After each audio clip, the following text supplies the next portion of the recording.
again in this discipleship. Today, we pray for your guidance. Yan ang Panginoon, ikaw maging sa amin sa mga pag-uusapan namin, Panginoon, sa buhay nito. Maraming salamat po Diyos sa kabutihan. We just wanted to bless your name, okay? Salamat po at ang dalangin po namin ay talagang we're going to become in-depth in our study of you. Thank you, Jesus. In Jesus' name we pray. Amen. Amen. Let's begin with the memory verses. I'll share mine. Sabi ko kanina sa 1 Samuel chapter 30, at ang memory verse ko po ay matatagpuan sa verse 6. Ang sabi doon, David was greatly stressed because the people were talking of stoning him, and each one was bitter in spirit because of his sons and daughters. But David found his strength in the Lord his God. Ang senaryo po ng pagkakataong ito is that yung pong mga asawa at mga anak kasi ay they are in the middle of war at sila po ay dinukot. Kahit noon pala ay meron ng kidnapping, dinukot po, and it is so discouraging na galing ka sa war and then you are going to be going home expecting that the members of your household are there waiting for you to embrace you and to welcome you, and it is so discouraging na naman. In fact, it was expressed in verse 6 na everyone was bitter in spirit. So kung titignan po natin how difficult that situation is, it must be very disheartening. At saka kapag ang lalaki po ay nagkaroon ng tinatawag na bitter spirit, hindi mo na alam kung ano ang magagawa mo. And perhaps maiisip natin talaga na they are becoming wild and they are putting the blame to David. That it's not only one person, but if you're going to consider later on 600 men, sobrang dami as one. So if you're going to become a leader in that aspect, na your 600 men were already disheartened, kayo ka pa dapat lumapit. And according to the scripture, ang sabi po doon, he found his strength in the Lord, his God. Now, it is encouraging na makita po natin, mababasa po natin that a king is having a full reliance to his God. Pero tandaan po natin na ang finding strength in the Lord his God, if you're going to be reading the entire text of 1 Samuel chapter 30, makikita natin doon na yung finding strength was the starting point pa lang. Yung finding strength, again, is the starting point pa lang. In the very first place, they have to recapture, they have to return back what was lost, what was stolen from them. And ito yung maasahan natin kapag if we do things right, and if we find our strength right in the Lord, there is always an assurance for a sure victory. If you're going to be reading also, yung sa last part na ng sa kalagitnaan or medyo malapit na sa katapusan ng 1 Samuel chapter 30, they recovered everything, and even they also plundered. Not a single one was missing. Walang missing. So this is one thing that we can be assured of if we're going to be finding our strength in God. But let me admonish again, ang finding strength in the Lord his God was a starting point. Kasi ano ginawa ni David after that? Tinawag niya si priest. Tinawag niya ang servant ni Lord. Kapag na-stress po tayo, di natin kaya, pwede naman tayo humingi ng tulong kay Lord.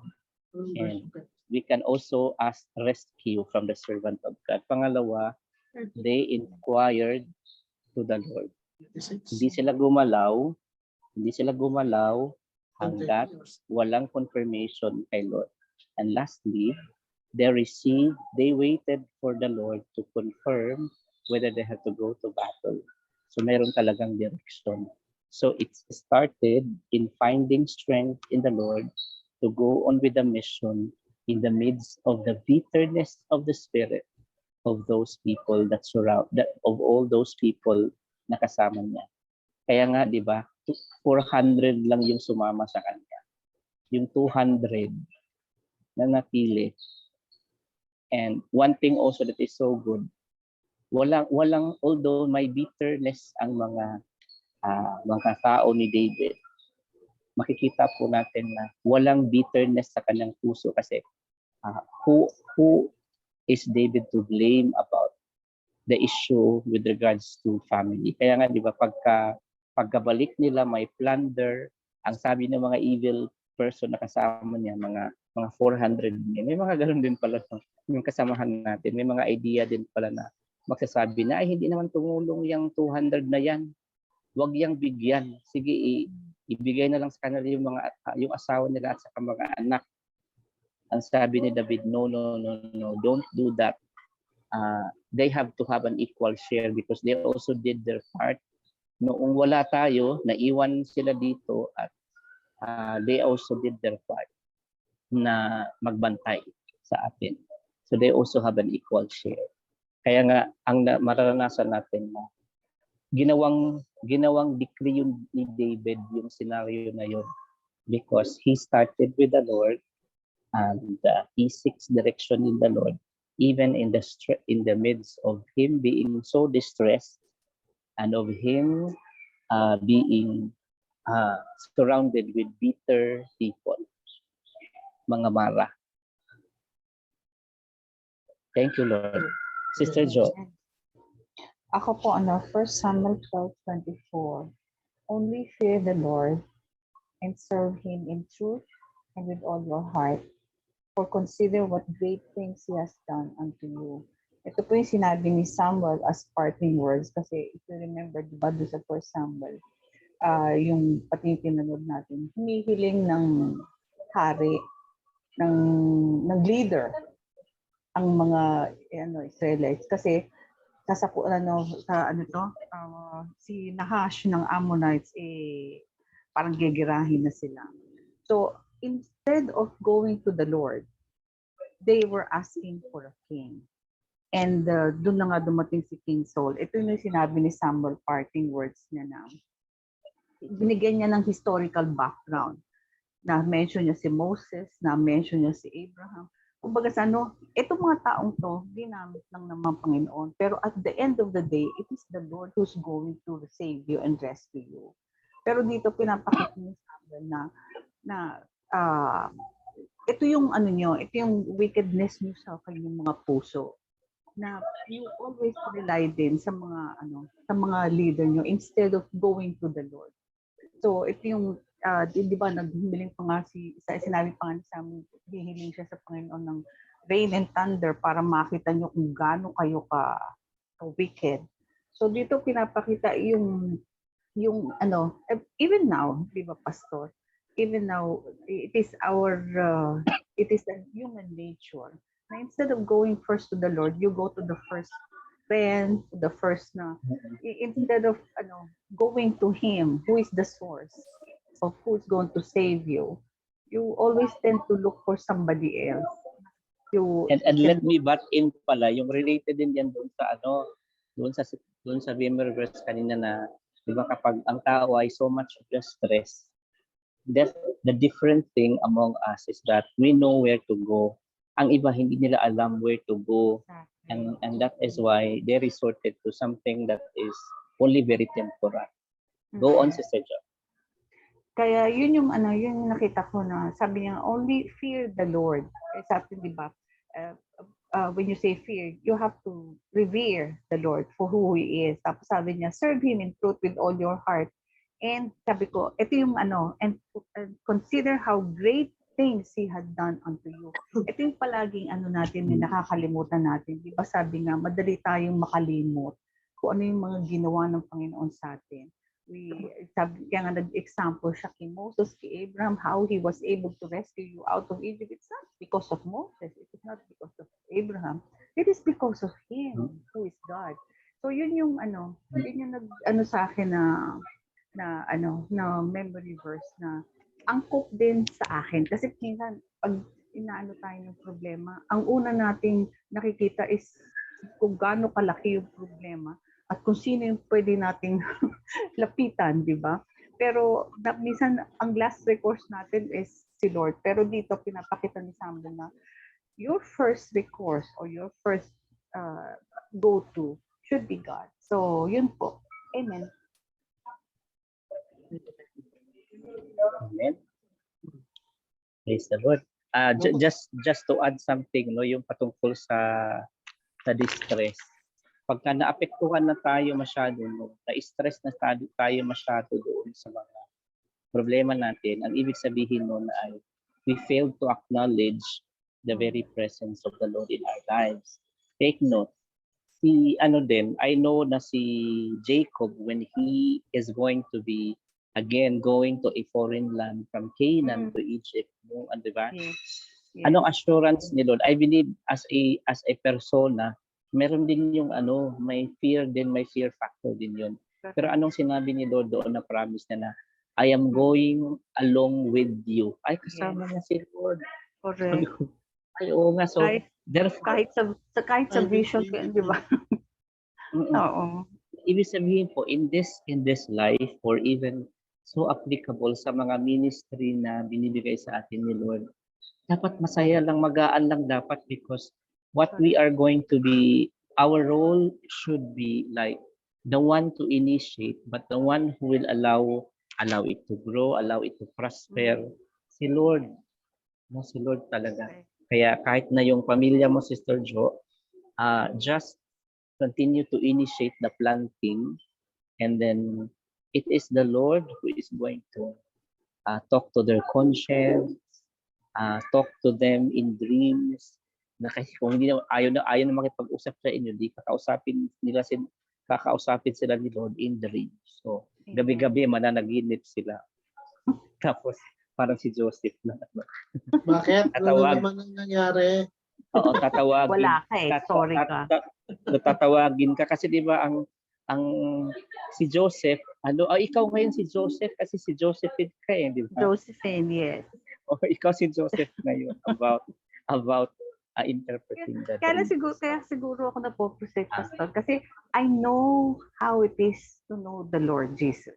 I know how He has changed my life. So, yun ang siguro eagerness ko. Pero, not in a very radical way ba na binibigyan mo na ng time limit sila agad-agad. Correct.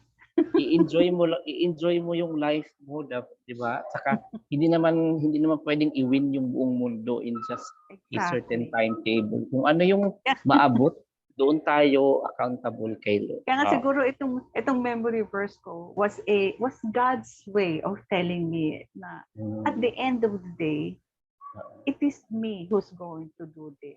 Kaya pala may nagtatanong kung saan ang memory verse ko sa 1 Samuel pa din. Correct. Amen. Ayan. O may nagsalita na kayo na, may naninita o ano na naman ang nangyari si Brother Evicta. Kumusta po ang ating absent last week. Kumusta po yung wala ako last week eh. Sorry ka. Hindi gusto mo bang i-upload ko yung ating yung wag na, Pastor. Naka-record. Wag na. Naka-record sa Zoom. Pwede sa YouTube yun available. Kailangan ko ng permission. Okay. Si Brother Evic na kasi may naninita. Kumusta ang loading? Opo, sa awa ng Diyos ay maayos naman. Medyo mainit lang talaga. Medyo yung struggle yung init by the grace of God. Nakatapos na. Pero mainit pero kumikinis tayo. Sa ano lang yan, Pastor? Sa camera. Sa tunay na makikita mo yung lines. Parang sa pelikula lang. Okay, ito po. All those gathered here will know that it is not by sword or spear that the Lord saves. Yung pong memo verse ko, for the battle is the Lord's. Amen. Yeah, okay. Actually, Parang- 2 weeks ago, yung aming joint fellowship, we're talking about battles. So, actually, hindi ito yung memory verse ko. Ang memory verse ko, paano ba natin lumalaban sa battles? Kasi, yes, the battle is the Lord, pero hindi naman po pwedeng hihilata ka lang dahil hahayaan mo, Panginoon, Lord, bahala ka na. Makikita natin, of all, nung bago sila pumasok ng promised land, yes, the battle is the Lord's, ang Panginoon na nakitapaglaban sa kanya, pero may pinapil sila. Anong sabi ng Panginoon? Example na lang po, yung sa Wall of Jericho. The Lord says, umikot kayo. And on the 7th day, 7 beses kayo 7 umikot. times. And shout, di ba? And shout. Yung mga ganun, they were involved. Hindi po pwedeng, yes, the battle is the Lord's, pero wala silang gagawin. And Okay, one thing, Brother Ivic, yun din yung revelation sa akin kaya nung nag-share ako ng memory verse nga doon sa First Chronicles, First Samuel chapter 30 verse 6. May part ka din talaga nagagawin eh. may part, After God will involve you. God will Yes. involve you. Yung share mo na lang natin last Sunday, yes, you will flourish, but you will not. You will just flourish without doing anything. Kailangan talagang you have to face your struggles. Yung sinasabi nating parang ano ba yung mga pinag-aralan natin, yung mga nakalista sa akin eh. famine. Yung mga famines, yes. Yes. You have to face that. Mga outbursts. You have to face that. Living in foreign land. Living in foreign lands, yung mga ganon, yung mga obstacles na ating haharapin. You will not just flourish just by sitting down. ka lang, manonood ka lang ng Netflix, and then you will flourish. You will face those things. No. Ang question doon, ang na-share ko kasi last 2 weeks ago, how are you going to do your part? And Jesus said it this way, Matthew 6:6. Ito, kabisado ko. Anong sabi niya? Go to your room, lock the door, and talk to your Father who is unseen. And the Father who sees you will reward you. Diba? The Father who sees you in secret will reward you. Sabi niya, go to your room. Why? Doon ka mo sabihin sa Panginoon lahat. Yung battles mo, doon ka lumuhod, doon ka magsumbong, doon mo iiyak mo sa Panginoon. Yun ang part natin. Yun ang sinabi ni Jesus Christ. Go to your room, lock the door, close the door, and talk to your Father who is unseen. And then the Father who sees you in secret will reward you. He will fight for you there. Diba? Doon niya ibibigay sa iyo yung peace, doon niya ibibigay sa iyo yung joy, na kahit na may nararamdaman ka pa, kung ang battles mo physical healing, health, kahit may nararamdaman ka pa, meron ka pa ring joy, alam mo, yung hope mo nandoon dahil nga doon ka nakikipagbuno doon sa anumang phase yung obstacles na pinagdadaan. Diba? So, hindi po pwedeng ang glory sa Panginoon, hindi sa atin. Yes, ang glory sa Panginoon, pero may part tayong ginagawa. Lord, bahala ka na. Tapos mag-Netflix ka na lang, magko-computer ka na lang, makikipag-chismisan ka na lang. You have to study, you have to pray, you have to talagang iiyak mo yan sa Panginoon, iluluhod mo yan sa Panginoon. Yun ang part natin as well. We don't need to do what Israelites do, need to go 7. Pero yung part natin, and as Jesus as an example, di ba? Bago siya mag-ministry, he needs to pray, he needs to be alone with God. So yun ang pinangako ng Panginoon. The battle is His. He will fight for us. He will give us victorious. Sabi nga sa Romans 8, we are more than conquerors. Diba? Pero may gagawin din tayo, and God will involve us to all of this, at ipapakita sa atin ng Panginoon kung gaano siya great He is. Pero hindi pwedeng wala tayo. Kailangan may gagawin tayo. Kailangan yung part natin gagawin natin. And we have to go whatever he wants us to go. We have to do whatever He wants us to do. Diba? So, yun po yung ano ko. Kasi as per Samuel, talking about David, ganon si Haring David. Whenever he goes, he inquires the Lord, are we going to go? Are we going to fight? Kanina lang, 1 Samuel 30, yung sinasabi mo, di ba? Galit na galit sa kanya yung mga tao dahil sa nangyari. Galit na galit sa kanila. They want to stone him. And then and then anong ginawa niya? Parang yung sarili niya parang inano niya, ano ba tawag doon sa word na yun? Yung ano ba yung sinabi mo, Pastor? In-encourage niya yung sarili niya. Yeah, yes. He Sa found his strength in the Lord his God. He found strength in the Lord. Kumbaga talagang hindi niya hinayaan, hindi siya nagpatalo dun sa mga tao. Isipin mo, yung lahat yun galit na galit sa iyo, pero di ba, kung tutuusin, dapat tatakbo ka na, alis ka na, bahala na kayo diyan, ayoko na, di ba? O kumbaga, you will feel defeated, but he encouraged himself in the Lord.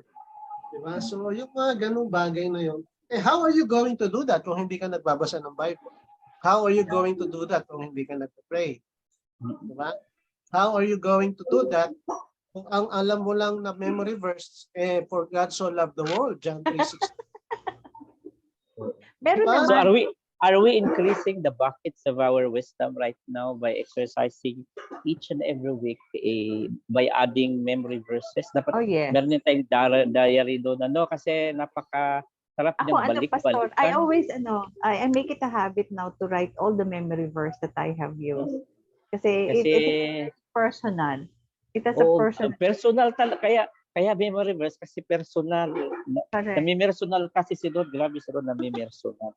Ang dami namang memory verse, pero sometimes it will catch a certain memory verse na very adaptable sa iyo. Saka talagang whenever Satan puts something in you, pwede mong gamit yung memory verse na yun, magagamit mo to confront him. Magagamit. Alam mo, Tito Ivik, yun din na sinabi ko kay Pastor, why the Bible study and Sunday is very, very, very, very important to me. Kasi I need it for the whole week na, siyempre, kumbaga sa yun nga yung sinasabi, if you don't fill your minds with all the good things about the Lord, with the message of the Lord, you will be swayed sa mga nakapaligid sa iyo. Kaya kailangan, 'di ba?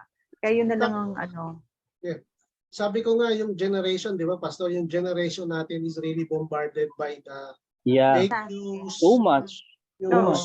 Lies by Satan, by entertainment na talagang wala namang kakwenta-kwenta kung titignan natin, pero talagang minsan hindi natin mabitawan yung telepono natin. Minsan pagka papanood ng mga ganung mga reels, mga ganun yung mga di ba? Minsan pag naumpisahan mo na, 1 oras, 2 oras ka na. Naalala ko yung sa CCF, tinanong ni Pastor Tanti, tinaas niya yung Bible. Do you believe that this is God's breath? That the Bible is coming from the yes. Do you believe that whatever is written in the Bible is true? Yes. Sabi niya, okay, raise your hands whoever read the Bible from book to book. Makikita mo talaga ilan lang. Sabi niya, okay, so what's wrong with the world? Sabi niya, I am. Tayo yung may problema. Kaya sabi ko nga, yun napaka-importante talaga na nag-aaral ka. Kasi hindi mo maiintindihan talaga kung gaano. Ako may pinagdadaanan ako nga, pero at yung first iiyakan mo Hindi mo sa tingin mo pa, Lord, paano ko yan to? Pero every day kagaya din ng 1 Samuel chapter 30 verse 6. Yes. Talagang matindi pinagdadaanan namin ngayon, especially me. Oo, kaya sabi ko ganyan. At ang lagi ko na lang hinihingin sa Panginoon, guide me. Kasi minsan, you are bombarded with so many yung mga payo or opinion.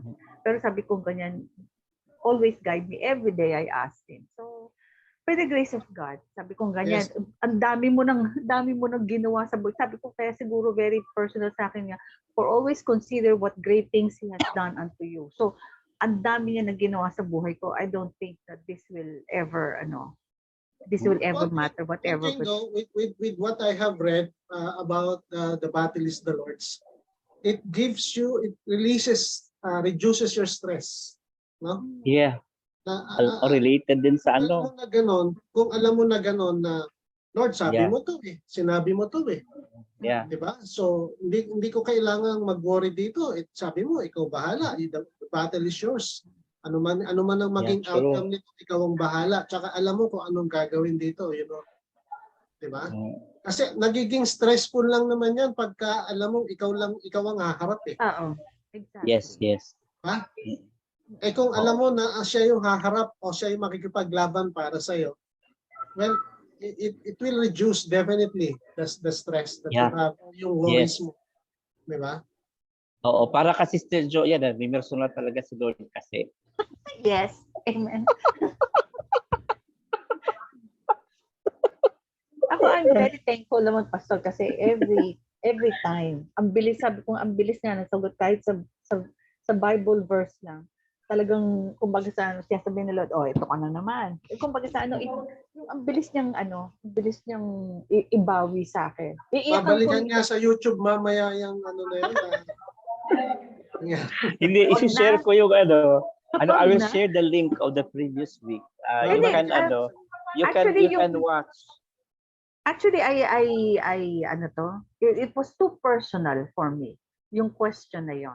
How was your leadership? It was Okay. too personal. At saka yung So, una nung nagte-testimony ka pala, blur yung monitor. Oo, Nung na-release exactly. na, umiliwanag yung monitor. Oo. Ako rin, sa totoo lang, yung question na yun, yung leadership mo.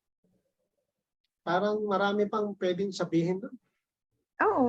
Very nga eh. Kaya lang sa akin kasi very personal. Kaya Magte-second round. siguro, bliner muna ni Lord kasi makikita niyo yung itsura ng mukha ko. Nung medyo lumiwanag na yung aking pag-iisip, tsaka niliwanag niya yung camera.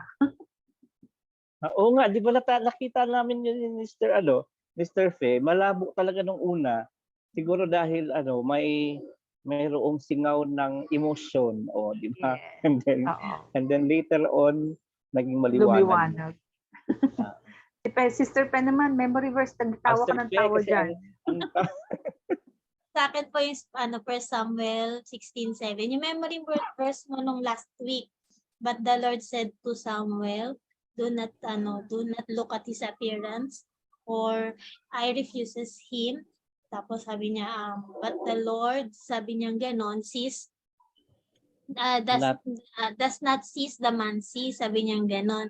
For the man sees the outward appearance, but the Lord sees at his heart, looks at his heart. So parang katulad din, diduduktong ko na rin sa explanation ni Ivy Kata, di ba?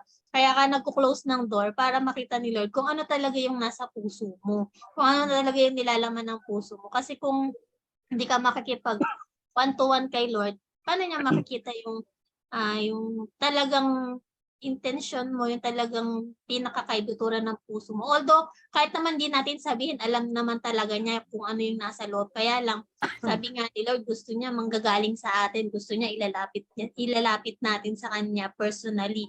Not just yung saglit lang, di po ba yung saglit lang sa umaga. Gan. So, gusto niya talaga na meron tayong oras para sa Kanya.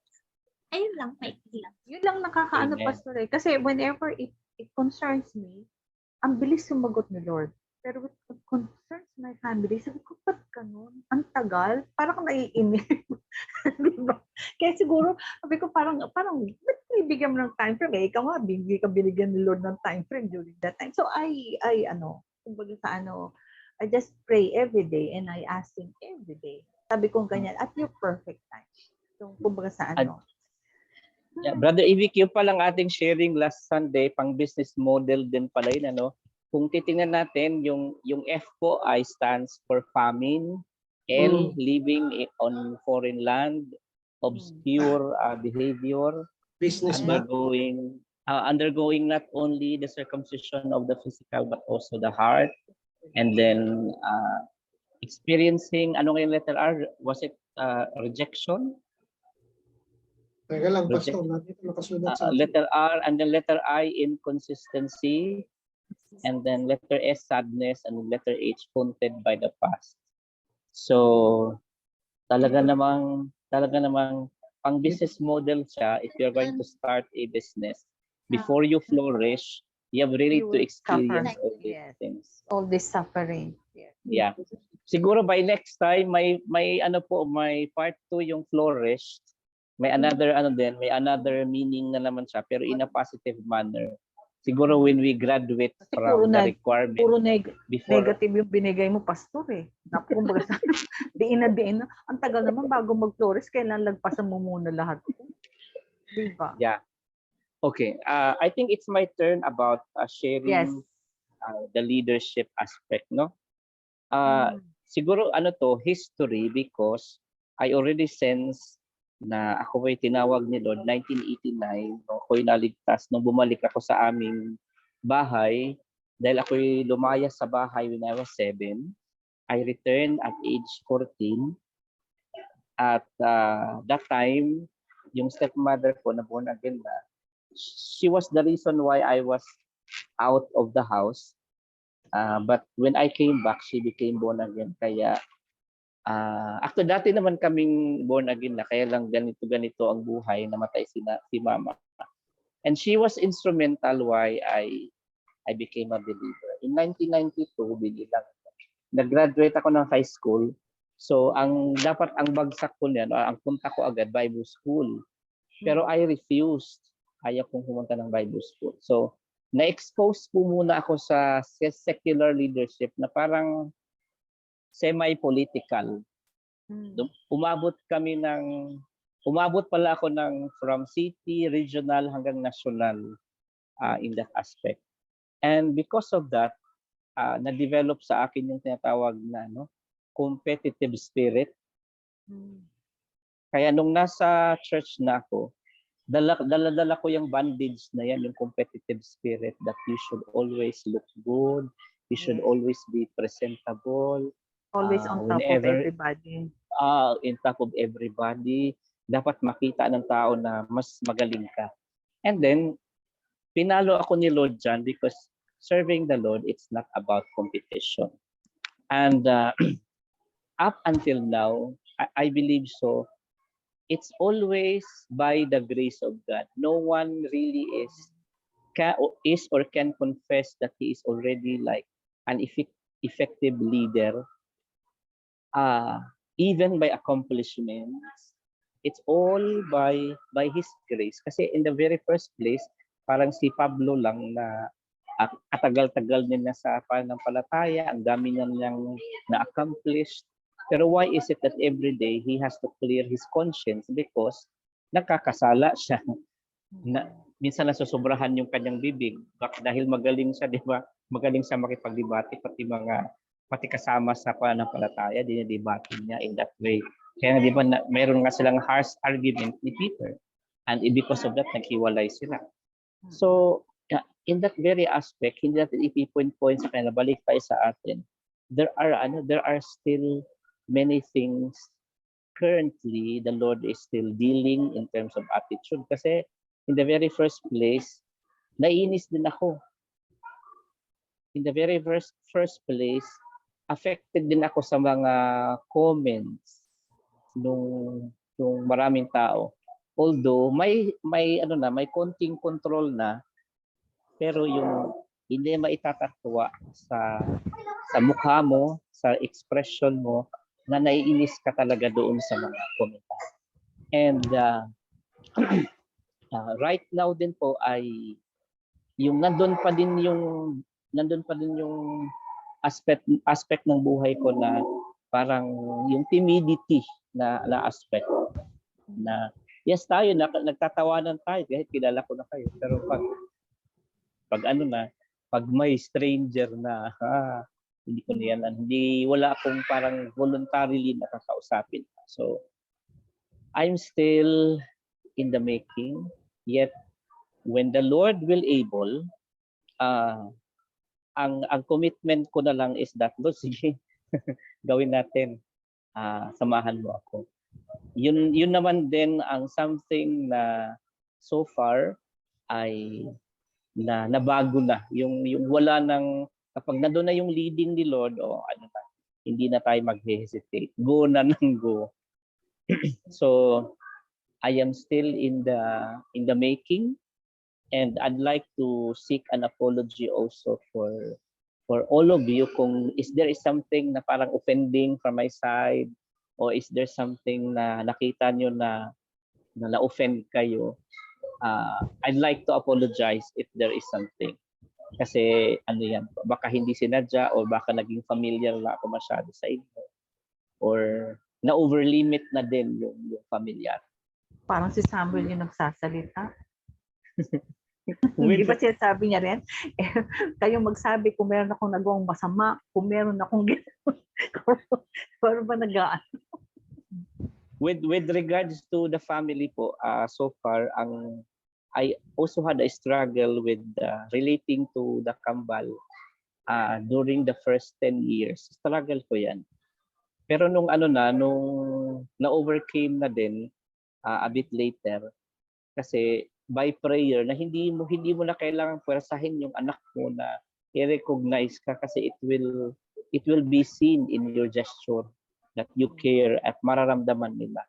So nung nilet go ko na yung pressure na parang I am the father, you should acknowledge me when I come there, then you have to kiss me automatically without any question. Hindi mo pwede na pagdating ko doon dapat magpapakarga kayo sa akin. Hindi ganun nangyayari nung So parang dagger talaga siya nung nandun ako. Pero nung I surrender to the Lord, unti-unti na laging may voluntarism na silang magsabi ng mga secrets, tapos makipag-usap, magpapaalam. Sa tatay ko, so far, ang tatay ko hindi ko yun masariling mundo yun. Pero believer siya, pero he is undefeated in terms of reason. Hindi ko siya pwedeng baguhin doon sa kanyang disposition. He is a debater in terms of the scripture. So siya yun. Kaya pagka nandun kami, minsan nakikinig lang ako sa kanya. And then kapag interesado, kapag mayroon naman akong alam sa sinasabi niya, ay sasabihin ko. Yet financially, I also have a say, kasi nga with God's grace, binigyan tayo ng calling to support them up to this time. Kaya nga so far, anyway, wala naman kasi silang ibang anak na ako na lang naiwan ngayon. Kaya sila po ang aking kumukontak po sila sa akin in terms of that. So sa church, I believe that the Lord is calling me to pastor a church. So if He is going to be concentrating at this point in time to 15 people, so be it. It doesn't matter, for as long as we are going to be taking care of their needs spiritually, at busog sila sa pagkain spiritual. And I believe that's the reason why also na parang from a macro church ginawang maliit at nasa tahanan lang ang setting ngayon. So I saw the direction to which ganito discipleship, na hindi maramihan, hindi masyadong maingay, more on personal level? napapakinggan natin ang bawat isa sa atin, at nabibigyan ng chance ang bawat isa to express oneself kung ano yung mga bagay na yun. But at the end of the day pa din, ay ang araw-araw ko po na practice in leadership is based on the grace of God. Nino-note down ko na lang po yung mga revelation na sa akin kung papaano at anong changes at kung anong gagawin, how to become an effective leader in so many ways. Just to share you last point is that my lapses ako in terms of leadership, especially nung one time mayroong nag-disclose sa akin ng situation niya, and that time kasi it's already like 1:30 in the morning. nasa parehas kami sa bahay. And then ang sabi ko sa kanya, "Hala, magsalita ka lang ha kasi nakikinig naman ako." Although ang situation kasi is that the same story as was told actually. But we understand that ang mga ladies kasi, ladies, paulit-ulit. Paulit-ulit. Pakulit Yung kami. inuulit-ulit nila kasi they just wanted to Release. release something. So that time talaga kasi I was still preparing the sermon nung i-finalize ko pa siya. So hindi ako nakatingin sa mata. Yung ano ko, yung tenga ko lang nakikinig. And then nag-oo lang ako ng oo. Tapos nagko-concentrate ako. So, parang Lord, ano ba to? Parang, and then later on ko na siya na-realize, especially nung nagtampo na siya. So, sinabi niya na I feel rejected during that day and I feel that I am worthless, I am not important during that day because, the pastor that is expected to listen to me didn't pay attention, close attention to what I'd like to say. And then, I feel so sorry about it kasi nga, although sabi nga paulit-ulit, pero if that is the way on how she is wanted to be released from that kind of problem, I should have listened and I should have let go my responsibility of preparing the message. So last session, and I admit that is ineffectiveness. And it's a big slap onto my face, yet I have to endure the pain of being slapped from the circumstance because I'm good. Thank you, Lord. Amen. Naka-record po yun. Naka-record po yun. Amen? Amen. Oo. Let's go now to our quiz. Quiz. Oo. Be gentle, I-share na po Pastor, sa ha? atin. Be gentle. Yes, opo, Tatatlo na lang opo. kami. Wala yung mga pangalan, ha? Okay. Babasahin lang po natin. Number 1.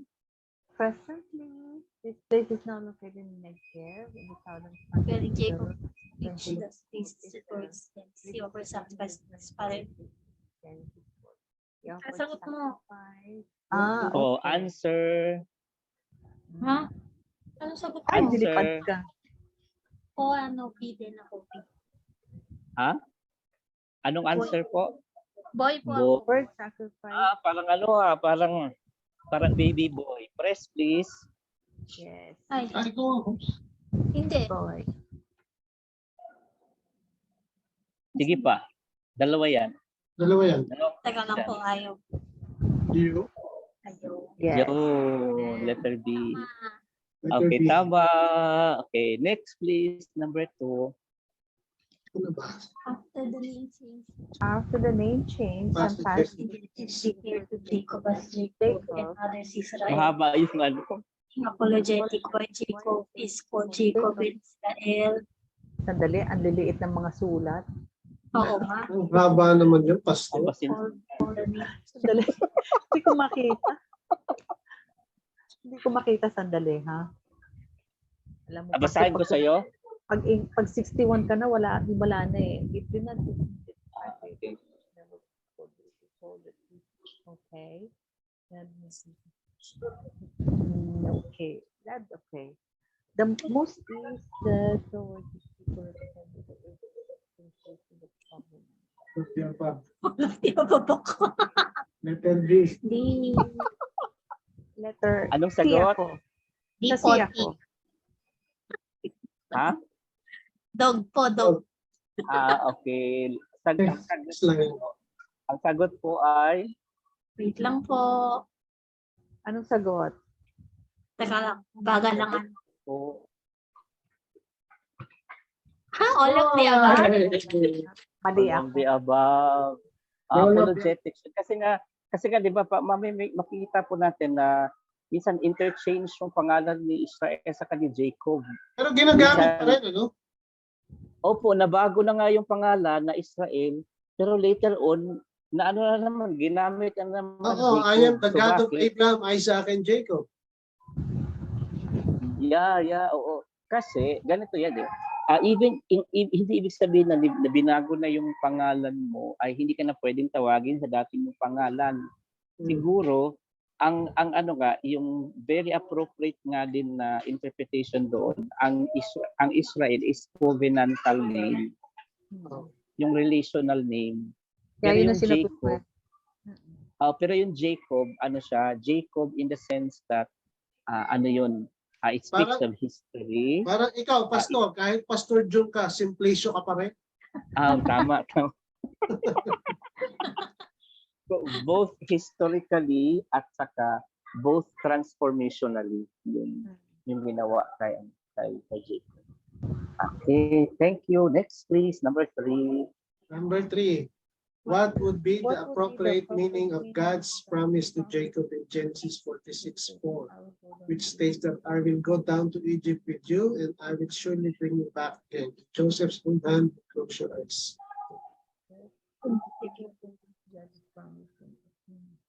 Ano ba yan? A. Ako, A. ano? What's the answer? Ako po A. Ako di, pastor. O D. Press please. Bakit kaya letter N? Ba't Ang iba-iba? sagot po ay Letter? Alam po. D. Yehey! bakit sa letter D? Kasi tingnan mo ang Yung sinabi last, doon, yung sinabi diyan that Last the Lord is going to take care of your life, don't worry. correct. Pangalawa, ang sinabi niya, I will surely bring you back again. Even if hindi pa man pumunta si Jacob sa Egypt. Mayroon na palang messianic promise of eternity. Correct. Kaya nga Mamamatay dyan ako, siya kaya doon. yung sinulat ko yung promise of eternity, meron ba? Oo, Explain pero please. letter D at saka letter C. Ang letter C naman, Ano nagkaroon ng promise of eternity, pastor? mayroon letters, kaya all of the above. Kasi di ba, what is meant by Basta meron, gano'n. what is meant by this, kung ano lang sana, kung Joseph's own hand will close your eyes, that is his death. Isa lang yun. Pero marami kasi sa buong phrase kasi sinipag akong mag-type. Okay. Okay. Number 4. Who were the children of Leah with Jacob. Jacob?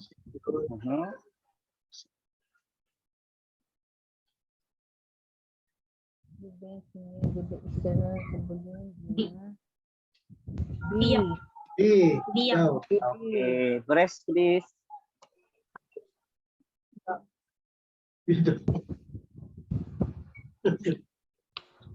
B. Yay! Okay. Yay, tama. Number 5. Who were the children of Bilhah? Bilha. With Bilhah. Jacob? Yung kay Rachel. Yung inanuhan ni ni Ruben. B. Kumahinan. Alam. A ako. Okay. Next please. Press please. Hindi siguro yan. A ako. A. Tama. Letter A, si Dan and Naphtali. Okay. Next please. Bata pa siguro si Bilha, no? Who were the Children of Silpa? Silpa. Silpa.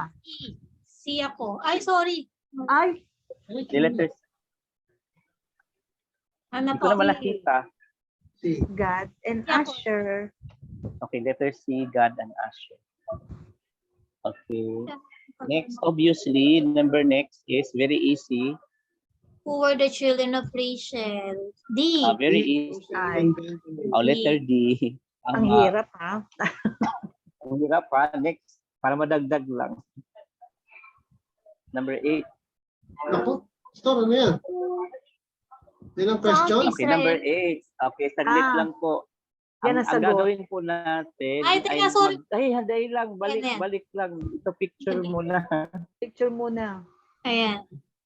Yung picture muna. Oo. Okay. Ang sabi dyan, count this. Yes. Count this. Bibilangin natin yung lineage ni Leah. Ilan sila? 33. 33. 33. Plus kay Okay. Leah, 16. Ay, kay Leia? Leia, Silpa. 33. Kay Silpa. 33. Silpa, 16. hindi sa kasama. 33 yung lineage na pababa. Oo. 34. 34, okay. Kaya lang minus 2. Kaya di ba may namatay na anak si Judah. Si tsaka si Yes. Ona. Okay, so ilan na lang? 30? 1. 1. Hindi, 32. 32. 32. Kasama si Lay. Okay. Okay, paki-take note. Si Zelpa, 16. 16. 16 plus 1, kaya 17, 17. tama? 17. 2 plus 16 plus Okay. Si 4, si 15. Rachel, 14. 15 plus Rachel, 15. 15. Okay. Si Bilha, 7. 7. ilan yan? 72. Ilan lahat? 72. 72. Okay. Minus mo na si Judah, si Opo. saka si Onam. Opo. Okay. Si Rachel ba nakarating ng Egypt? Hindi, Hindi po. namatay Okay, na. namatay na. Tay. Hindi, namatay na. Okay.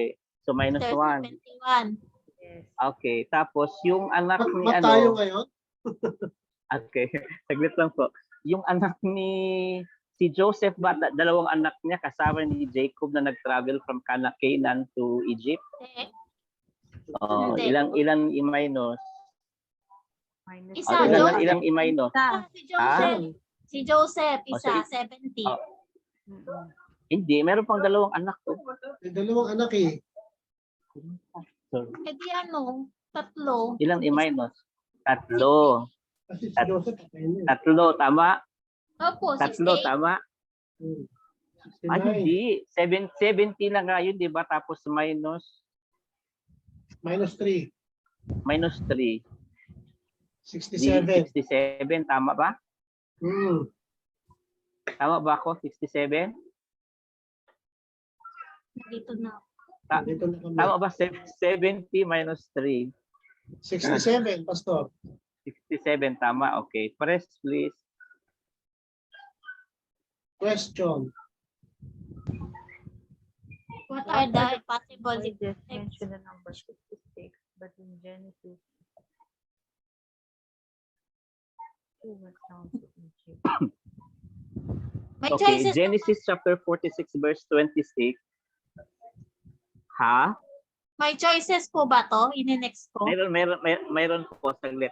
Ang Genesis 46:26, 66 yung na-mention, tama? Yes. Opo, Pero Genesis 46:27, 70, tama? 17 na. Correct. 70. Okay, tingnan. Ang nakalagay doon sa verse 46 ng Genesis kasi, si Jacob plus the descendants. Yes. Jacob's wives. Ah, Son's Wives wives. and Yes, then the the whole descendants. Correct. Ilan yun? Nakalagay yata 66, no? 66. Yes 66. po. Plus si Jacob. Plus, pamilya ni Jacob. ano? Kaya ilan? Ilan 67. dapat? 67. Pero hindi minention na 67. 66, tama? Opo. Kasi hindi man inad si Jacob doon. Okay, press please. Dapat Ano kasama kaya siya eh. Anong explanation kaya noon? Okay. Press please. Kindly look at this chart. What are the possible explanation? 1 plus 66, 2 plus 1, Jacob, the two Okay. sons, Joseph himself, Dinan, 70 minus plus. Bakit 70, Pastor? Bakit nag-arrive sa 70? Mag-apply tayo ng apologetics, ha? Okay. Next. Anong sagot? Okay, mayroon ding Meron ding apologetics na maaring kasama si Dina plus the 66 direct 66? descendants. Plus two sons of Descendants Joseph, plus Joseph. Okay, plus Joseph himself, kaya Kasi rin namang 70 pa si din. Jacob, 66 Oo. descendants. Oo, din possible sa- yun. Possible yung B. Oo. Pwede din ang 70 binawasan ni Nawala kaya sila si Josie 69. Pato. Ay, nawala. Bakit? Teka, Mag-join. hintayin Hintayin natin siya. Kasi sumakit ang ulo ko dyan. Teka lang.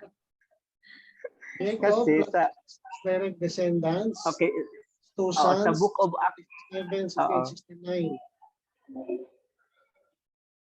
ito naman, 70 minus so 1, 69.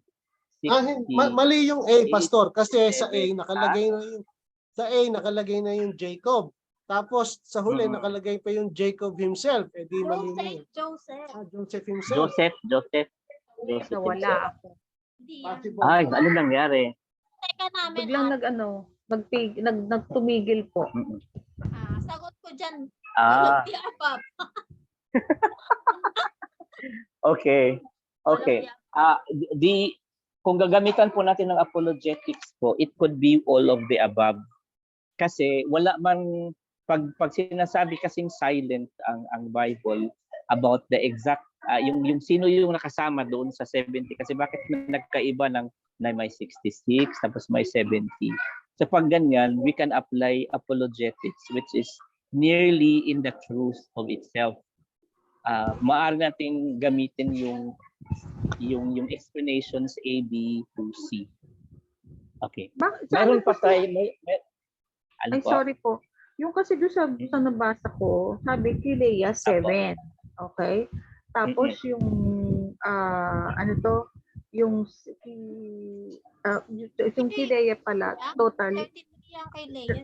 Jacob's descendants 7, di ba?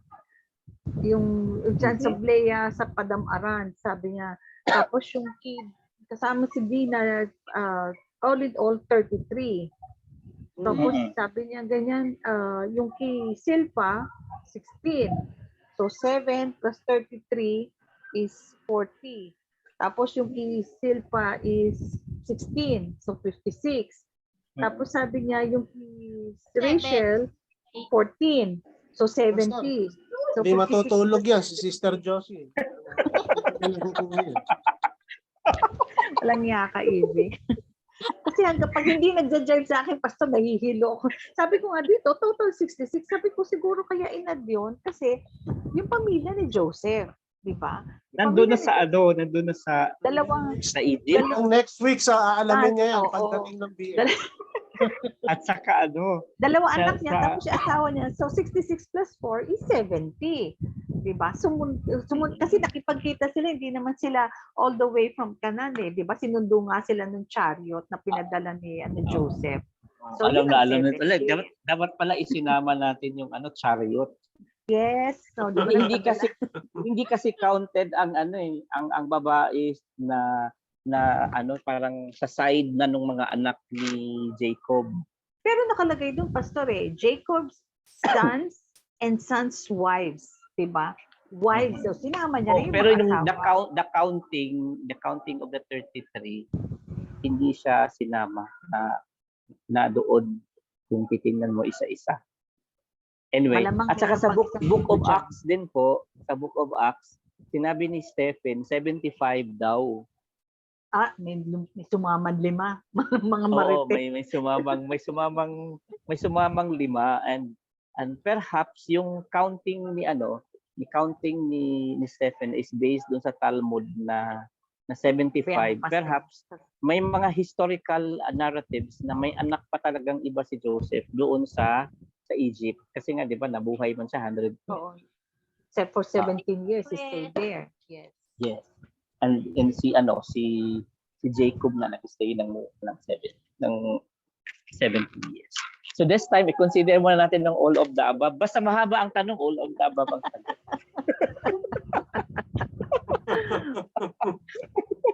Next please, next. Mahaba pala 2 weeks. Tignan Mag-exam natin. na lang tayo ngayon. Hindi tayo Titignan ko, Pastor, silipin hindi ko na tayo sino yung magle-lesson sumama. na. Traditionally, the land located in the part of Nile called Wadi Tumilat. Hindi ba descendant? Ah, Sagot? Tumilat pala yun. Wadi. Wadi is water, di ba? Yes. Tumilat. Mm. Tumilat. Alam na this. Letter D. Yes. Yes. Next, please. 47 pa lang tayo. What was Jacob's purpose why he sent Bakit? Judah ahead of steam into Ang sagot dyan, letter D. No. Hindi ko pa nakikita yung day. to inform Joseph to prepare a banquet?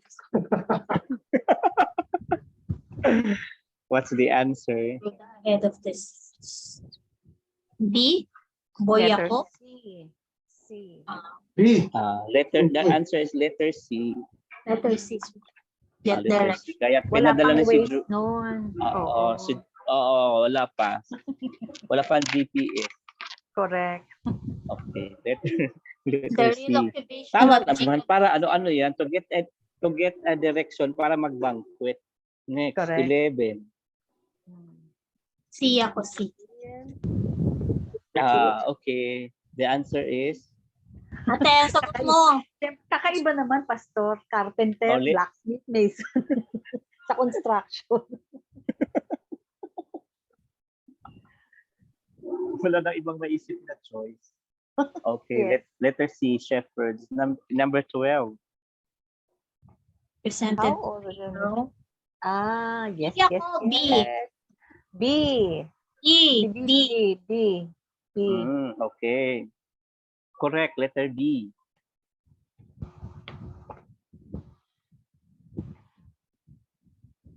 Mabagal ang PowerPoint ko.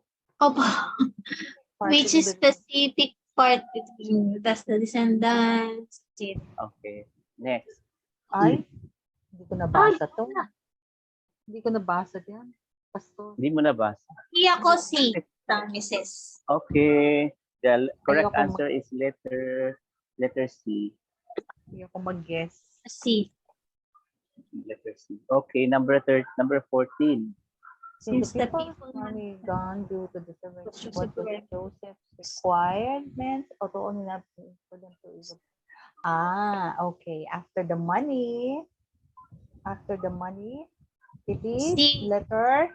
C ako, C. Letter C. Sorry, C. Okay, correct. Letter C, livestock. Ulit. Next. Business Livestock, ang permit. ano. Totoo lang. Oo, Business permit. Saan But kumuha na rin? Number 15. Okay. By all the property, By the given the bodies. land and its labor. None of the above. E. Letter Dog. no. Dog. None of the above.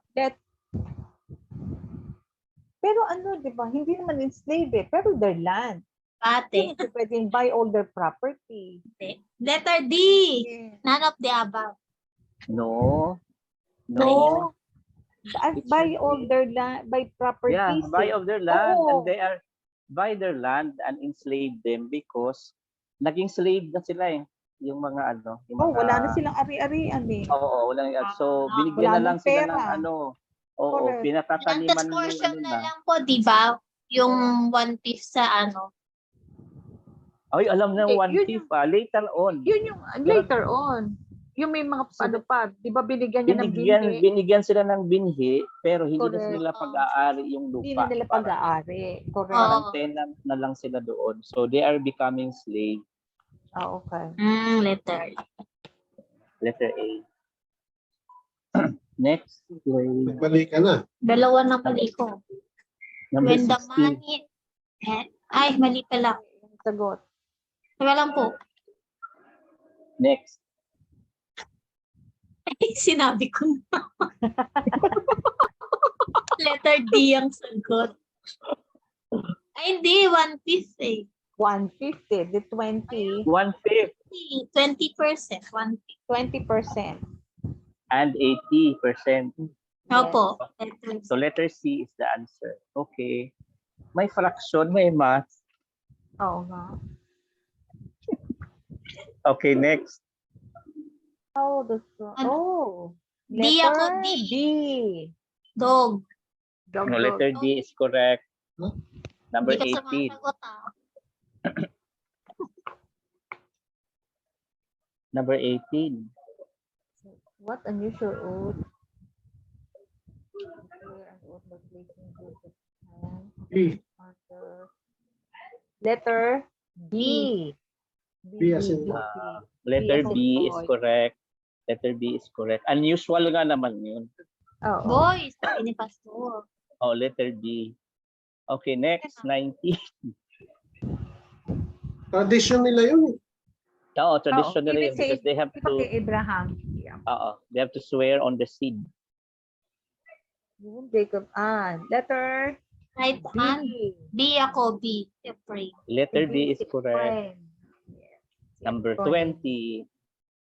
Kailan to, Pastor? Oh, susunod naman, 35 left pala. hand. 35. Sa left hand naman, who was Jacob Ay, wag first? na. Ay, Obvious na ayan obvious. na. Obvious, di ba? Oo. Si ano. Si Malamang Obed. maganda to si ano. B. Oh, letter B is correct. Next. Oh, B, wait sino lang. ano? Pero ganyan. Sino pa eh? Who among the who describe years Oh. plural and year? Years? Dalawa yan. Oo. A ako, A. Hindi. Si Simeon. A is correct. Si Levi. A is Yes, correct.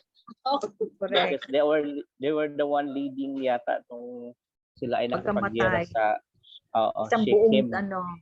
Yes. Next, please. Because of Dina. One of whose name is Praise. Praise. Praise. Uy, ano ko yan, Para- Pastor? Hmm? In fact, si letter D ang sagot ko. Letter Yung mga D, pangalan correct. Oo. Yung mga Judah. pangalan nila ay yung si Reuben daw, see a son. Si Simeon, one who hears. Si Levi, attached. Si Judah, praise. Tapos si Zebulun, honor. Si Issachar, reward. Si Dan, he had vindicated. Si Gad, truth is coming. Si Asher, happy. Si Naphtali, my struggle. Si Joseph, Ate, may he ayan add. na. Ay, ayun, ano ba? C ako, C. Si. Sagot ko. Ang Sabi yun. daldal kasi. Okay, next. Ang Grabe sagot na daw ay Si po. Zebulun. Si Zebulun. Zebulun. si okay, it was Zebulun. Yan pala galing mga seaman, ano? Actually, yung mga blessings na yan, Pastor, these are prophecy of what is Mm-mm. coming to them, no? Mm-mm. Mm-mm. This is a Okay. resting in suitable place. Forced labor. A yata. You will be engaged to forced labor. Oo. Mhm. Forced labor. Ano siya, parang kapag nakasettle na doon sa land. Issachar. O dahil- Letter A. Oo. Issachar. Letter A is Forced correct. labor. Kawawa naman. Pero there must be like a balance of industry that there really are hard workers in the soil. Yan. Kilala ko yan. Diyan nagsimula ang mga judges. O, di ba? Mm-mm. Okay. Dan. Okay, Si si Dan. Dan. O Dan in Bisaya po ang Dan po ay daan. Daan. Hindi dating daan.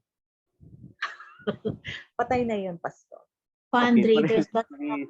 was that represents Will attack the Genesis. God. You were attacked. Attack. Truth is coming eh. Kaya nga si God yun. Truth is God, coming. God. Ang kanyang Is pangalan. God. Okay.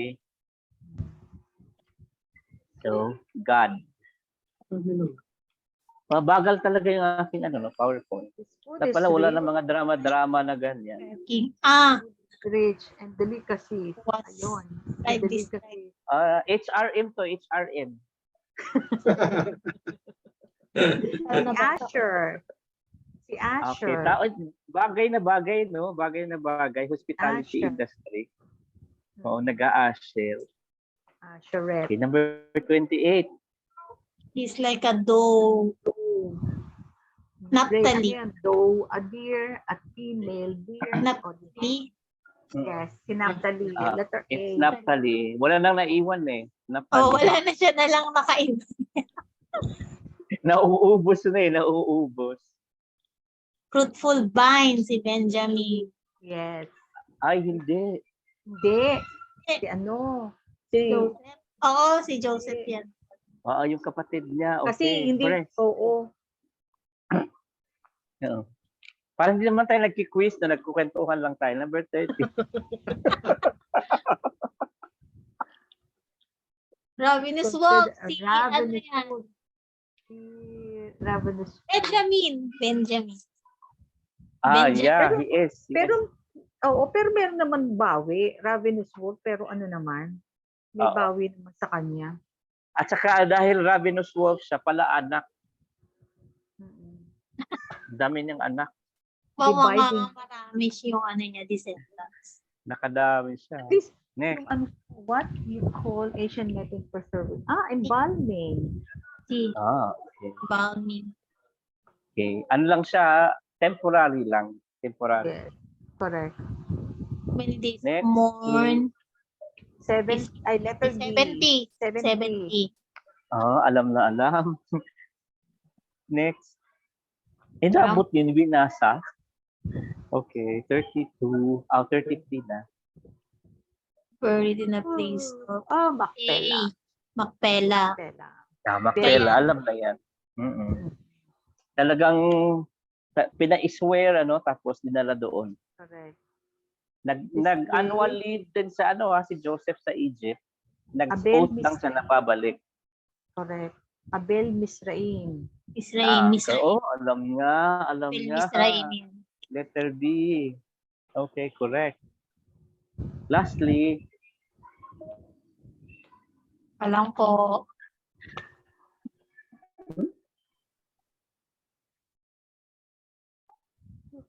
Dog.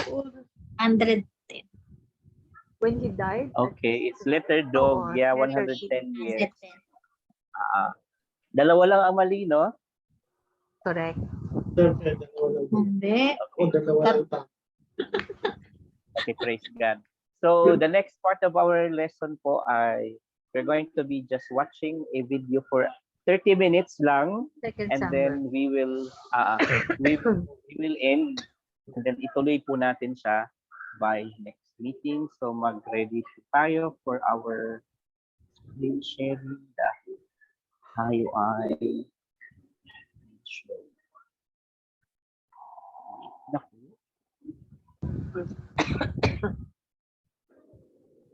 Okay.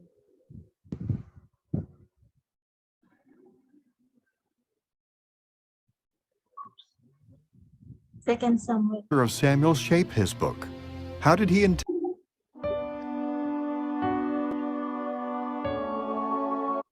Okay, nagbabalik po ang ating third millennium. Hindi pala dapat lang tayo dapat mga 20 minutes lang.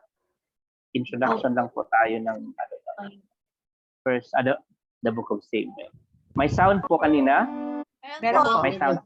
Okay.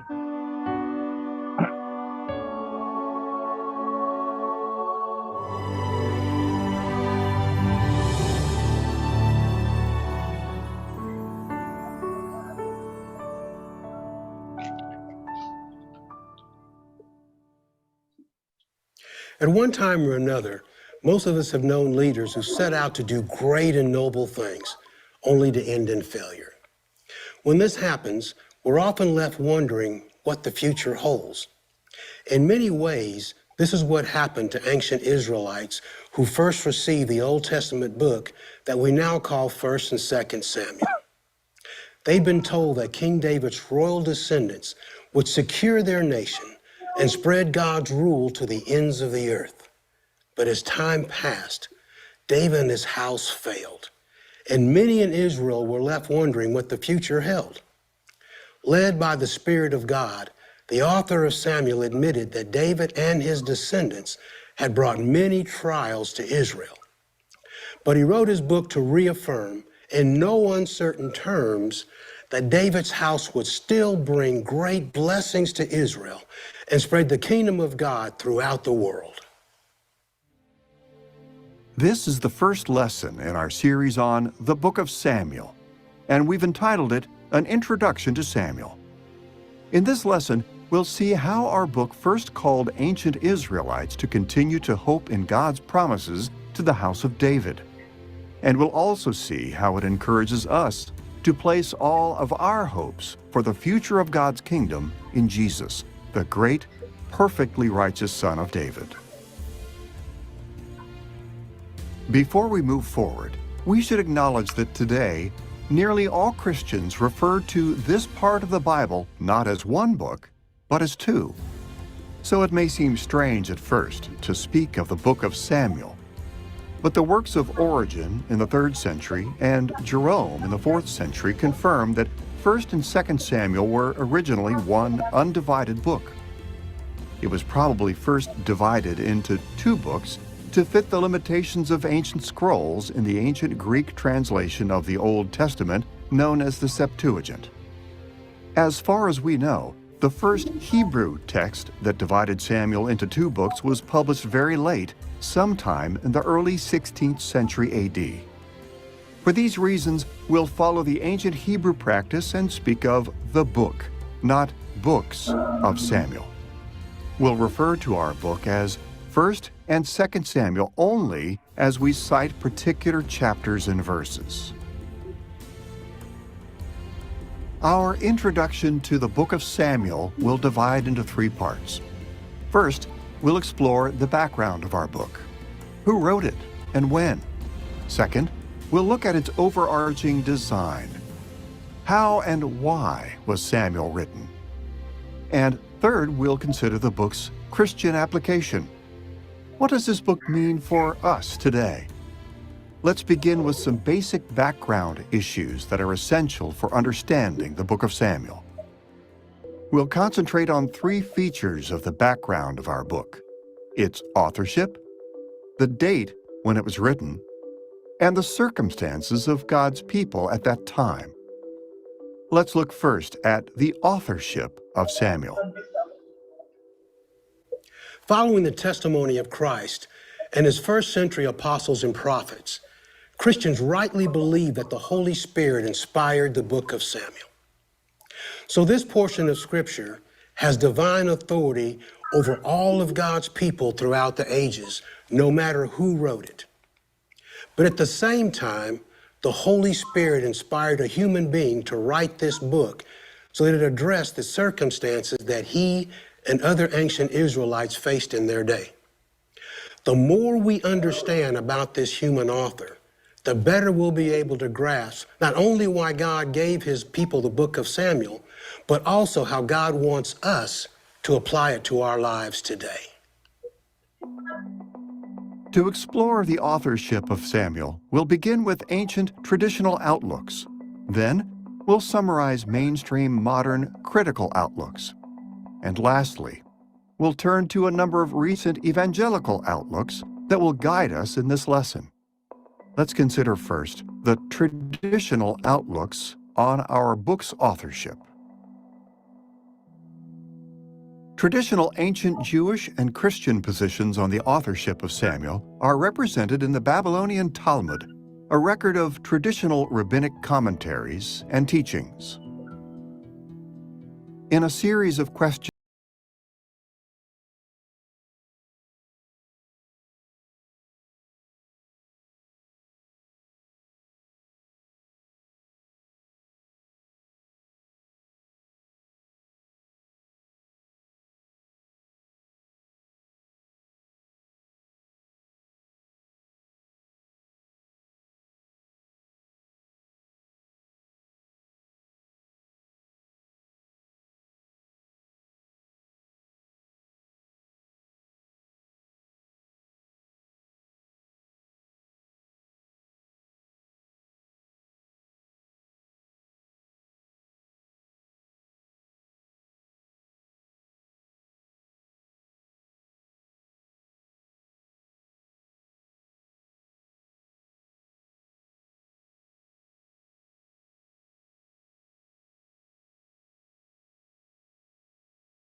about the Old Testament is that so many of the books are anonymous. That's true of the books of 1st and 2nd Samuel as well. We really don't know who the author is. We're given a clue in 1 Chronicles 29, verse 29, that both Samuel and Nathan and Gad left written records of their prophetic ministry. So whoever put the books into their final form would have had access to original source materials, even from Samuel himself. But since he died by about 1 Samuel 25, it's obvious he didn't complete both volumes that bear his name. In our day, it's unusual to find anyone who affirms ancient traditional outlooks on the authorship of Samuel. Instead, many modern interpreters have promoted critical outlooks on this issue, positions widely held among modern scholars who reject the full authority of Scripture. As we've discussed in other series, most recent critical interpreters have been deeply influenced by the perspectives of Martine Noth. Noth's book, The Deuteronomistic History, was first published in German in 1943. In it, Noth argued that the books of Deuteronomy, Joshua, Judges, Samuel, and Kings, excluding Ruth, were completed as a unified work by a scribe or group of scribes. Noth called this scribe or scribes the Deuteronomist. In his view, the Deuteronomist composed these books during the Babylonian exile, and this entire Deuteronomistic history had one main purpose. It was written to demonstrate that the judgment of exile that had come upon the northern kingdom of Israel and the southern kingdom of Judah was well-deserved. It's difficult to deny that these Old Testament books have similarities in their vocabulary, style, and theological perspectives. So by and large, critical scholars have affirmed Noth's central perspectives. But more recently, a number of critical scholars have modified Noth's outlook in a variety of ways. Most importantly, they've argued rightly that Noth failed to take into account the distinctive features of each individual book in the Deuteronomistic history. We should also mention that Noth and other critical commentators have argued that the book of Samuel contains several identifiable, pre-existing literary sources. For example, some have argued that there was a separate source for the stories about Eli and Samuel in 1 Samuel chapters 1 through 3. Others have claimed that we can reconstruct an underlying, independent ark narrative from the stories about the Ark of the Covenant in 1 Samuel chapters 4 through 6. And some have attributed 2 Samuel chapter 6 to this same source. Many interpreters have also argued that the final compiler of Samuel wove together pre-existing pro- and anti-monarchical stories in 1 Samuel chapters 7 through 15. And other critical scholars have asserted that several succession stories appear in 2 Samuel chapters 9 through 20 and 1 Kings chapters 1 and 2. In this view, this source originally explained why Solomon, rather than some other son of David, became the king of Israel. While it's possible that these or similar hypothetical sources existed, we can't be certain that they did. And preoccupation with these matters has frequently led to serious misinterpretations of our book. All too often, these viewpoints have reflected beliefs about the development of Israel's faith that are contrary to Scripture. And even more importantly, they've detracted from interpreting the book of Samuel as it now stands, as a whole in the canon of Scripture. So scholars have looked at Deuteronomy through Kings, and they've seen something that's really there. They've seen that a lot of the phrases that start occurring in Deuteronomy are reused all through Joshua, Judges, Samuel, and Kings. There's just a load of language, terminology, concepts, a fund of sort of stock imagery and stock phrases that gets used and reused across these books. That's really there.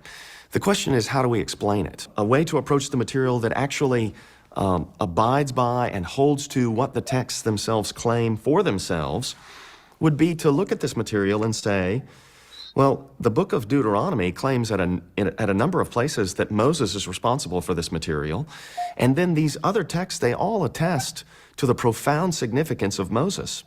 So I don't think it should surprise us when we find Moses using all this language in Deuteronomy, and then we find these later authors who come after Moses picking up the language and the concepts that they learn from Deuteronomy and essentially describing the world through what we might call the lens that is ground in the book of Deuteronomy. So that's the way that I would explain this material. I think there's a better, more biblical way to account for all of this language and imagery that derives from Deuteronomy than the Deuteronomistic hypothesis. I think more likely Moses had the profound impact that the texts indicate he had, and then later biblical authors were deeply influenced by the way that he described things. With these traditional and critical outlooks on the authorship of Samuel in mind, let's turn to the sorts of contemporary evangelical outlooks that will follow in this series. These are perspectives widely held by modern scholars who affirm the full authority of Scripture. The hallmark of evangelical outlooks is that we shape our views on authorship as much as possible by the testimony of the Scriptures themselves. But nowhere does the book of Samuel, nor any other portion of the Old or New Testaments, identify our author. Our book is anonymous, so we simply can't say with certainty who wrote the book of Samuel. Still, when we look at the content of our book, we can discern at least two important insights about its author. In the first place, we should note that the author of Samuel was a compiler of sources. By this we mean that he didn't sit down and write his book de novo, or entirely from scratch. Rather, he composed his book by skillfully weaving together his own materials and earlier written sources. Now, we need to be careful to avoid the often highly speculative views of critical scholars on these matters. But we know that other biblical historical books, like Kings and Chronicles, frequently cite written records that their authors consulted, and the same was true for our author. At a minimum, 2 Samuel chapter 1, verse 18 refers explicitly to the book or scroll of Yashar as a previously written source. Joshua chapter 10, verse 13 mentions the same source. In addition, the similarities between 2 Samuel chapter 22 and Psalm 18 strongly suggest that our author incorporated a well-known psalm of King David's court into his book.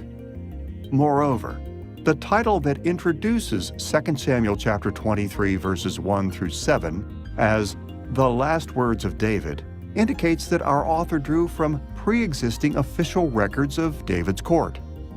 These examples indicate that, like a number of other biblical writers, the author of Samuel employed existing written sources as he composed his book.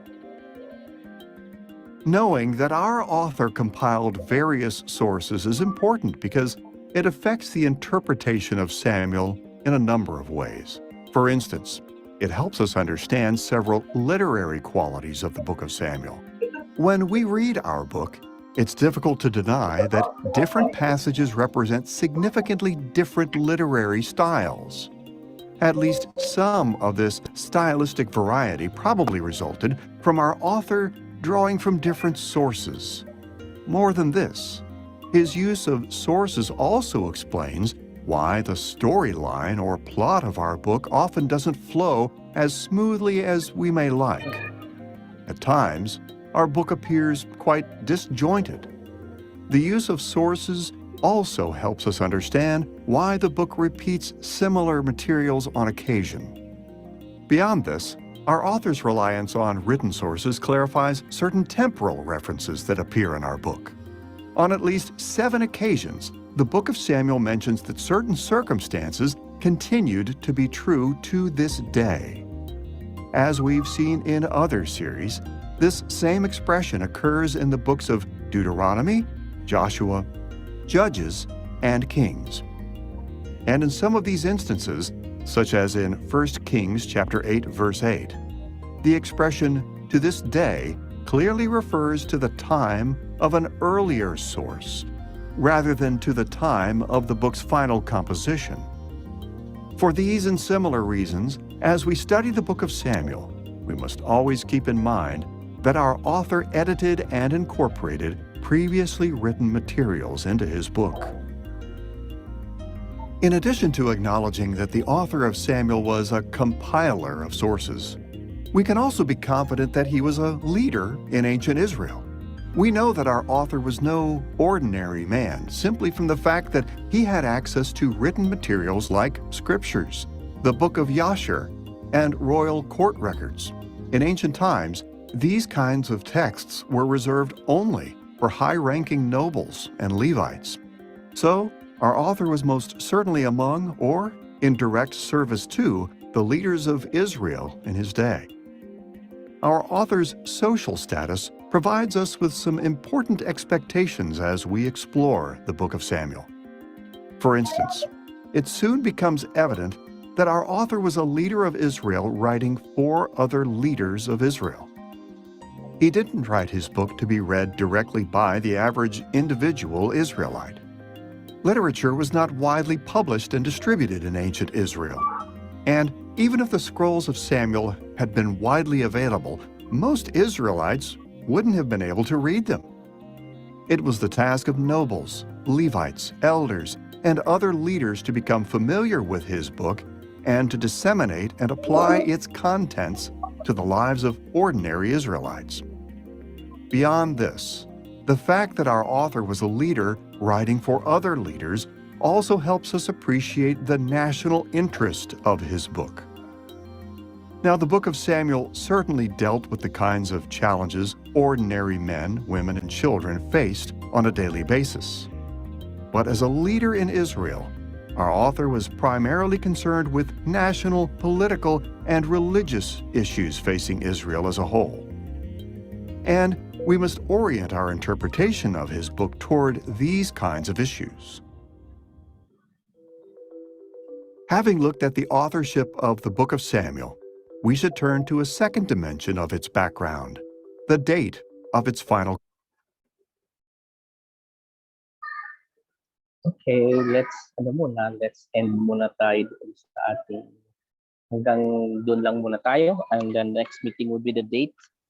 And one thing that I learned from commentaries there, ang sinasabi nila na compilation nga po ang book of part sa ng compilation. Pero yung sinabi ng isang speaker doon ay the book of Samuel and all the other Deuteronomistic book provides a lens that it is a lens that shows us the ground kung saan yung basis bakit siya ninanarrate ulit.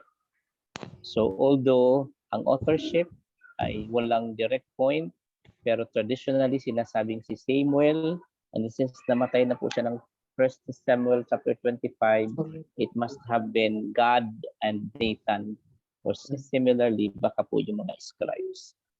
So tuloy po natin to by next week, and I'd like to ask Sergio to close us in prayer. Let us all be in the presence of our Lord. Our Father in heaven, your Son Jesus Christ and the Holy Spirit, thank you, Lord. Thank you for this opportunity again to study your word, Lord, to refresh our hearts, Lord God, to fill our hearts with your word, Lord God. Let it rest and let it be a habit for us to seek you and to nourish our minds and our hearts, Lord God, with your words. Lord Heavenly Father, we thank you for the lives of all our brothers and sisters, and kung hindi rin naka-attend, Lord God, continue to protect them and provide for them, and give us peace, Lord God, daily in our lives, Lord God, so that whatever the trials we face, let us remember in our hearts that you are always with us. Wherever we go, whatever we do, Lord God, you will always be with us. Lord, thank you for using the vessel, Pastor June, in our lives, Lord God. And as we separate, Lord God, give us sleep and refresh our minds, our bodies, Lord Mm. God, and give us strength to face every trials that we are encountering, Lord God, in every aspects of our life, Lord God. We dedicate to you our lives, Lord God, and we ask you, Lord God, to reign in our hearts every day, Lord God, and to guide our thoughts, our minds, whatever we do, whatever we say, let it only glorify your name, Lord God. And we ask you, Lord God, to continuously protect our families, Lord God, and reach the businesses that we have, Lord God, and give us every opportunity, Lord God, for the people that we encounter to share your word, Lord God, and your gospel. Lord Heavenly Father, to your Son Jesus Christ and the Holy Spirit, we thank you, we glorify you, we bless you, and thank you for your grace and mercy that you continuously bestow upon each and every one of us, Lord God. We thank you in the name of your Son Jesus Christ. We pray, Amen, Amen, Amen. Sino po Amen. yung Praise question Lord. and ask some portion next week? Si Brother Ibig, Dapat di ba Sister po? Badet. Si Sister Dapat Badet? Sister Badet. Kaya lang wala man siya. So magbabalik tayo sa ano kung wala sila. Exodus Hindi na to, ano di ba, si Pastor? brother Ibig uli. Or ano ba Hmm. ang paparusahan ba ang teacher dahil wala ang student? Ayoko teacher, ang haba-haba ng question. Haba-haba ng question. Tapos ginagamitan ng Pero- apologetics. Hinahanap ko talaga. Wala ako nakita. May mat Buhay pa, na yun na ayoko ng mat. Kung buhay pa si Ravi Sakaria, pwede pa. May math talaga eh. Kailangan ang pag na-question nga naman, ang dami niyang pati science pwedeng makover. Kasama ba naman ang embalming? Correct. Pero Pati 70 medicine. days? Oo, Seven- grabe ang tagal. Grabe Hindi, lang. 70 days. Tayo nga, Pastor, 90 days, di ba? May 90 days. May 7. Di ba, So, sino 40 po? days lang, Question? di ba? Hindi, Alis, yung saluhin mo. ika-90, Hindi sineselebrate pwede din nila. yung ninang ni Kendra na lang. Si Sister Pe. Pwede rin. Ay, Exodus ninang ka tayo. din, ate. Uy, hindi ako ninang. Ninang ka. Biglang nagturoan, no, Pastor? Wala naman pong problema. Ano po, Exodus tayo, 1 to 5? Exodus 1 to 5. Okay, sige. At tapos yung memory verse po, saan tayo? Second Tapos tayo Samuel sa na. Second Second Samuel na tayo. Okay, sige po. Sige po, picture. Okay, everybody. Picture. Good morning, good morning. Picture muna. Wala, hindi pa po nagpapakita kasi si Badet sa akin. Oh, Nag-message mag si Brother Lito. Nasabi ni Brother Ah. Lito, Sister Josie, sama ka, magkikita daw tayo ni Sister Badet. Sabi ko, Picture hindi muna, pa nagpapakita. mag-side view na ako para hindi masyadong halata yung ilong. Oh. Wow. Sige. 1, 2, smile. Teka lang po ah. Huwag tayong pag-uusap tungkol sa ilong, Pastor. 1, 2, smile. Malakamatis na luya ang ilong. Teka lang po. Basta nakakahinga po. daw, okay na yun. Sige, that's important. Yes. See you again. Okay, Okay Pastor. po. God bless. Sige, Salamat. bye-bye. God God bless. bless po. Ingat Bye, po. everybody. Bye-bye. Bye. Sir Josie. Ay, nice and done. Sige po, bye-bye.